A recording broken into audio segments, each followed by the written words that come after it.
Shalom. A Bíblia, ela está cheia de mensagens de esperança. Ela é farta em mensagens que geram expectativa, esperança no nosso coração. De Gênesis ao Apocalipse, a Bíblia aponta para um futuro glorioso, um futuro vitorioso e que nós podemos esperar, porque são palavras de Deus que falam da vitória em Deus. Por isso, quando nós olhamos para a Bíblia, por exemplo, logo no início, a Bíblia relata a criação do homem, da mulher, fala da entrada do pecado no mundo, mas também fala que logo depois que o pecado entrou no coração humano, Deus trouxe uma promessa. Gênesis capítulo 3, verso 15, nos diz assim: porém inimizade entre ti e a mulher, entre a tua descendência e o seu descendente. Este te ferirá a cabeça e tu lhe ferirás o calcanhar. Aqui é aquele momento em que o pecado entrou no coração humano e Deus revelou ao homem, à mulher, as consequências e os frutos amargos que eles iriam colher por causa daquele pecado. Mas também Deus traz uma palavra de juízo contra a serpente, que foi um instrumento de tentação para o homem e a mulher desobedecerem a Deus. E ele está dizendo, olha, virá aquele que é o descendente da mulher, que vai ferir a cabeça da serpente. O que isso nos fala?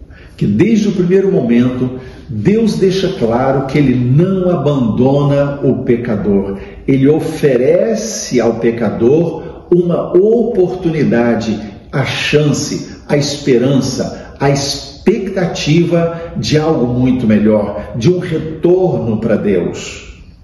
Quando nós seguimos, por exemplo, a leitura de Gênesis, a gente vê que poucos capítulos depois desse que eu acabei de ler, nós vamos encontrar a história de Noé. E na história de Noé, a Bíblia diz que o gênero humano, ou seja, o povo que estava habitando a terra naquele tempo, havia se corrompido de tal forma que Deus decidiu recomeçar tudo outra vez. Como? Através da família de Noé.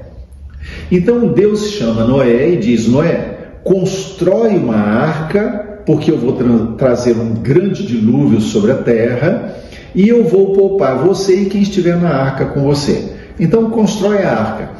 E Noé passou muito tempo construindo aquela arca. Por quê? Porque ele tinha um coração cheio de esperança, cheio de expectativa em relação àquilo que Deus tinha falado. Noé recebeu uma palavra de que viria um dilúvio. Nunca tinha chovido assim na terra antes. No entanto, Noé creu e construiu. E eu imagino ele passando mais de um século naquele processo todo de construção da arca, de preparação, vinda do dilúvio. Noé esperando algo que nunca tinha acontecido. Mas como ele manteve a esperança? Ele creu na palavra de Deus, alimentou a sua fé com a expectativa de que aquilo que Deus falou, Deus ia cumprir. Abraão saiu da sua terra, lá em Gênesis capítulo 12, Deus fala para ele: sai da tua terra, da tua parentela, vai para a terra que eu te mostrarei, eu vou te fazer uma grande nação, vou te dar uma descendência como estrelas dos céus e areia do mar. Deus vai trazendo promessas para ele. E Abraão caminha com Deus. Ele tinha 75 anos quando sai da sua terra. Mas quando Abraão vai ter o filho da promessa, que é o Isaque, ele está com 100 anos de idade. São 25 anos de espera, de expectativa. Mas a Bíblia diz que Abraão creu e ele foi chamado amigo de Deus. Ele creu como? Caminhando com Deus, andando com Deus e tendo a expectativa do cumprimento daquela promessa de Deus.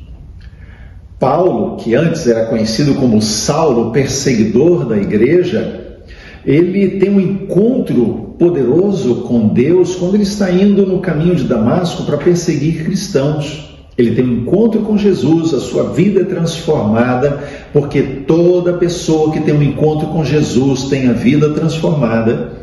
E naquele processo de transformação, Deus fala para ele que Deus tinha uma obra tremenda com ele e que ele iria aos gentios. E aí Paulo se entrega àquele projeto de Deus com a expectativa, a esperança do que Deus faria. E ele mesmo declara, por exemplo, escrevendo aos Filipenses: em nada serei confundido. Ele diz lá na sua segunda carta a Timóteo: eu sei que Deus é poderoso para guardar o meu tesouro até o dia final. Eu sei em quem tenho crido. Então isso é esperança aliada à fé. Eu creio em Deus e eu tenho expectativas em Deus. Eu alimento a minha fé com a minha esperança.